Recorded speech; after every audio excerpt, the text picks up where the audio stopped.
What a day. What's going on, guys? It's Ricky with TechBud Solutions. Hope that you guys are all having an amazing Thursday. So we had a very unique company report earnings today. We're going to get right into that in just a bit. But before we talk about that, wanted to talk about the NASDAQ market and what is in store for tomorrow and this weekend. So first off, again, I really hope that you learned something new. And if you do, please consider dropping a thumbs up and subscribing if you feel like we earned it. First off, the NASDAQ market closed slightly in the red. Not very much. Markets have been consolidating kind of at this 600 support range for QQQ, which is the NASDAQ ETF. A lot of people are guessing or assuming that, hey, this is going to be the bottom and markets are going to return back to previous highs of 640 because markets are more bullish than bearish. Other people are speculating that no, because of what's supposed to happen this weekend and the tensions between Iran and the United States, we could actually possibly break the support at 600 if an attack does happen, as markets tend to sell off when uncertainty or attacks present themselves, as markets don't like uncertainty. Again, no one can predict the future. Yes, technically speaking, we are at a previous support range. Markets tend to be more bullish than bearish, but if an attack does happen over the weekend, that of course changes everything. Overall, markets are still incredibly bullish, higher highs, higher lows, so there still isn't a break of pattern, so no reason to be too aggressive too soon. On top of that, tomorrow is the PCE report. It's the Federal Reserve's favorite measure of inflation. That's going to be 1 hour before the market opens, so please make sure that you are aware of that. On top of that, tomorrow is the Supreme Court decision on when they're supposed to rule if Trump's tariffs are legal or illegal. We'll learn a little bit more about that, or to see if they just postpone it another week and kick the can down the road. With that being said, now that we talked about this, I also want to talk about a loss that I took today. That's on MSTZ. Following my $6,000 day yesterday and the day before that, I made $9,000 on MSTZ. Of course, not every day is going to be green. I lost $3,500 on this trade, so not a huge loss in comparison to it saw a 6.5% retracement, but to know that it came from, at one point, I was up $3,000 on the day. But again, direction turned against me. Bitcoin began to push up. MSTR began to recover. And when MSTR recovers, MSCZ begins to go down. You can't win them all. But like I've said before, I love to show the green days and the red days. So I hope that you appreciate that. Now let's talk about the company that a lot of people are hyping up right now. And that is Opendoor. So I want to talk about the good and the bad. And again, I don't need you to agree with me. This is my YouTube channel. And on my platforms, I like to talk about both sides. Understand that my opinion and my perspective is just that. You can have a completely different opinion or perspective based off of your risk tolerance or your belief. I am not here to convince you, and I can promise you, you will not convince me. With that being said, I want to highlight the good and the concerns. The first thing that I want to highlight is, yes, markets reacted in a positive way, 15.4% uptick. So that pretty much brings Opendoor back to the same levels that it was trading at about 2.5 weeks ago. And that was on January 30th, where it was trading around this same price. Opendoor has been on a strong downturn from highs of $10 per share once the pump began to peak. From $10 per share all the way down to lows of $4.30 per share. This stock lost over 50% of its value in just a few months. I want to remind you, this is not a safe stock. That is not biased by any means. It is a very volatile stock. Can you make money trading it? Of course. In my opinion, this is a trade. This is not an investment. It meets every criteria of a meme stock. And what I mean by that is it went from 50 cents per share to highs of $10. I get that. That's very attractive and very impressive. My issue with this is you have a few people that still have low averages. I have seen some people have shared it with me where their average is $1.50 and $2 per share. I can see why, you still feel comfortable going long on the position you have on Open because your average purchase price is so low relative to what it's experienced already. You got in early. My issue is you have a lot of people on social media, people that have no business. Really, no one should be promoting the purchase of a speculative company. On top of that, you have people that are ex-felons. And again, I want to show this because I want you to have a full understanding. This guy was on Twitter, and you guys can feel free to look him up himself. The reason I'm showing you this is he's been fully disrespectful to myself. So again, I like to be just as petty as they are. This guy is not only an ex-felon, or I don't even think that exists. He is a felon, right? But with that being said, he has a group where he was promoting Open as a good buy at $6 per share. Since then, He has not updated anyone on his position and just reminding everyone that everyone should be buying and that if you don't buy or agree with him, you're an idiot because you're against his bias. Again, you have every right as an adult, even as a felon, to invest in anything it is that your heart desires. But for you to be trying to convince beginners to buy a speculative company that it's going to go to $10 or even $82 per share, because of what? Because you're just trying to get out of your average purchase price. His average price was like $6 or $7 per share. He showed multiple times that he did not have a good average purchase price, but now he simply does not update anyone on his position. And I want to challenge you. If you want to buy Open, please buy it. You're an adult. You can do whatever it is that you want. But all these people and all these accounts that are encouraging you to buy, I would challenge you to ask them, show me that you're buying at these levels. Because again, I don't think it's fair that there's people at $1 per share encouraging beginners to buy at $5 or $6 per share just to manipulate the price since it has lower trading volume to try to pump it up. They rug pull you, they make money, and all the beginners get left holding the bag. The same thing that happened with GameStop and the same thing that happened with MSTR. I do this every time I see any company meet meme quality criteria, right? And why do I think that it's meme quality criteria? Well, again, when you look at the actual earning report, you can see that it's a miss when it comes down to the actual earnings per share. You have a few of these accounts that are very biased that are showing you the adjusted earnings per share. No, this is the real earnings per share. You can look it up on investing.com. They missed by 1,000%. The expectation was to lose by 11 cents per share. They missed by and reported a loss per share of $1.26 per share. On top of that, the revenue did come in higher than what was expected, but look at the bottom line. I just feel like not enough of these beginners really understand how to read a balance sheet. Yes, it was a beat by 24%, 736 million versus the expectation of 594 million.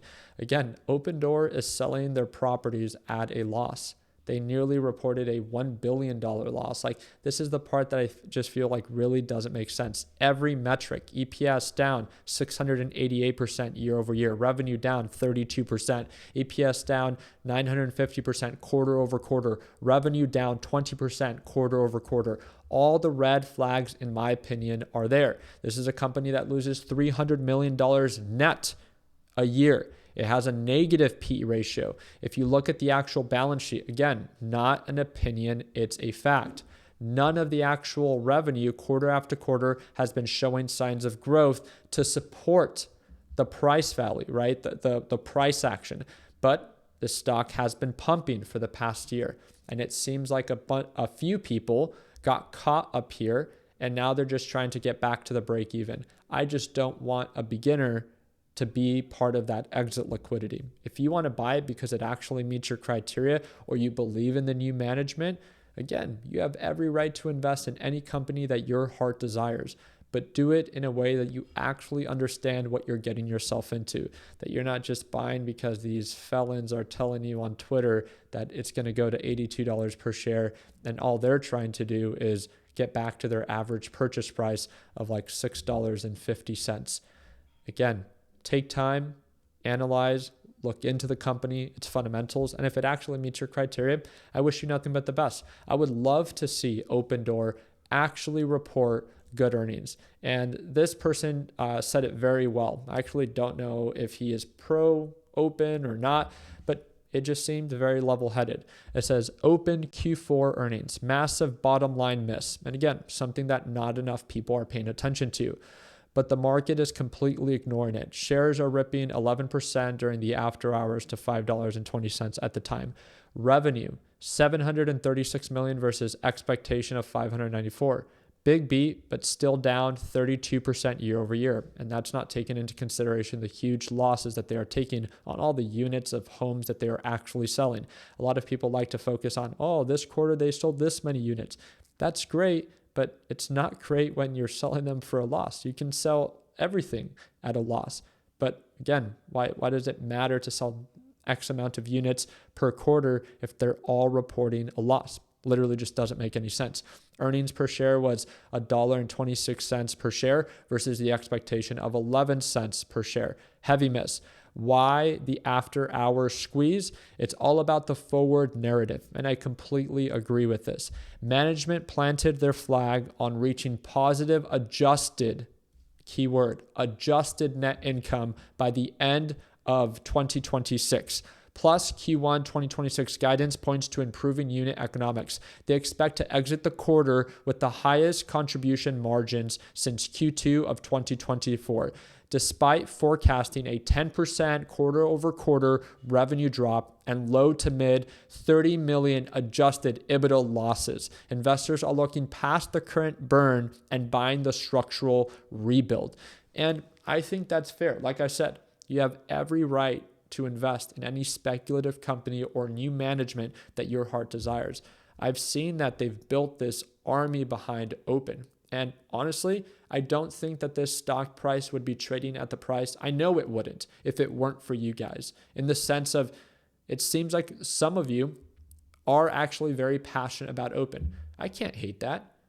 My biggest issue is when I can clearly see specific accounts are promoting the purchase that it's going to hit. It's guaranteed. And if you don't buy, you're an idiot. It reminds me so much of like the whole crypto thing of why is it if you're not with us, you're against us? It's just insane to me and especially when you're targeting beginners, right? It's the ignorance.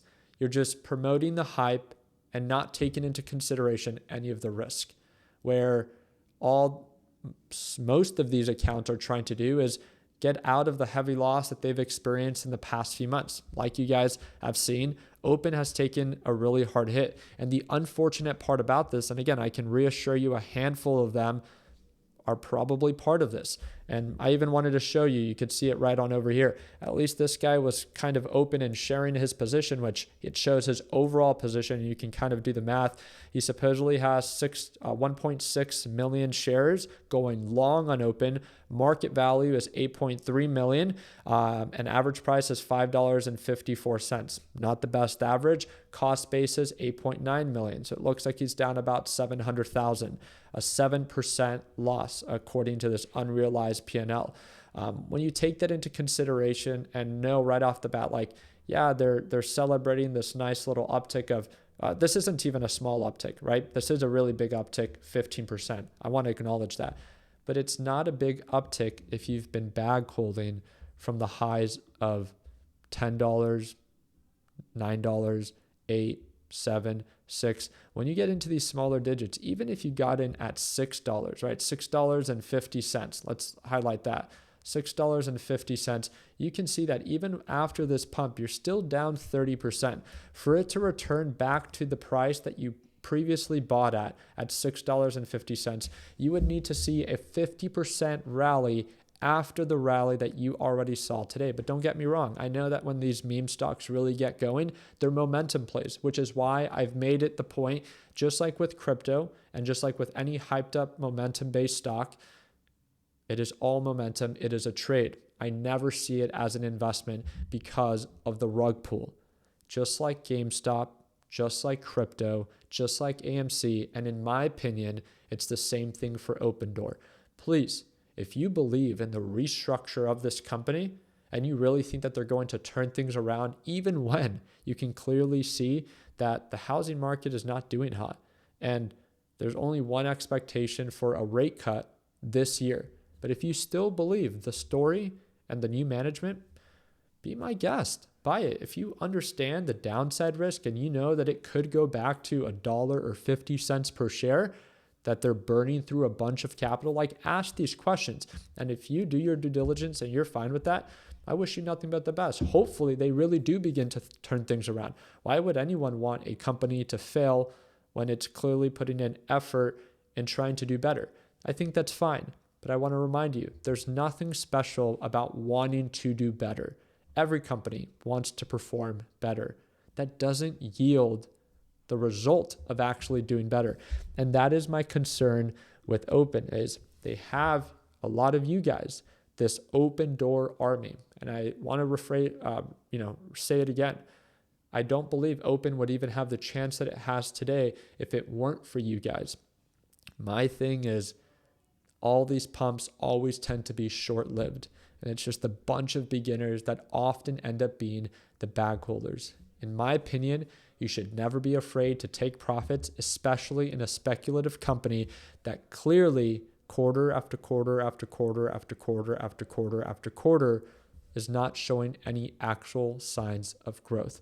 But again, that's just based off of my bias in the sense of I do need more from a company. If you have a higher risk tolerance and you're okay with that, again, all power to you. I just wanted to make sure that I did my part in talking about, again, some things that they have been doing that could possibly be attractive to higher risk tolerance traders and investors.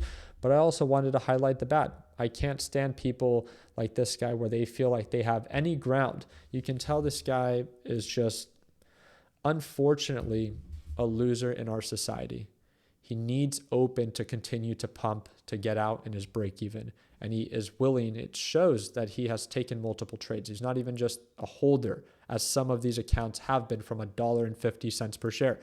These accounts are so dumb that they buy at a terrible price, they bag hold, they're down 30, 40%. They don't update you on their position. And then now they're just encouraging you to buy to hopefully make you part of their exit liquidity. Just be careful, especially when the red flags are there.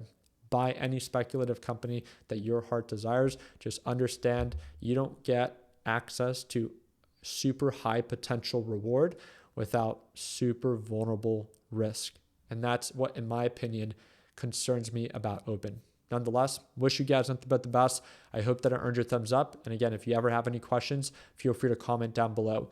If there's any stock that you would like me to break down further, just let me know down in the comment sections. So I appreciate you guys' time. I hope that it earned your thumbs up. And like always, let's make sure that we end the year on a green note. Take care, team.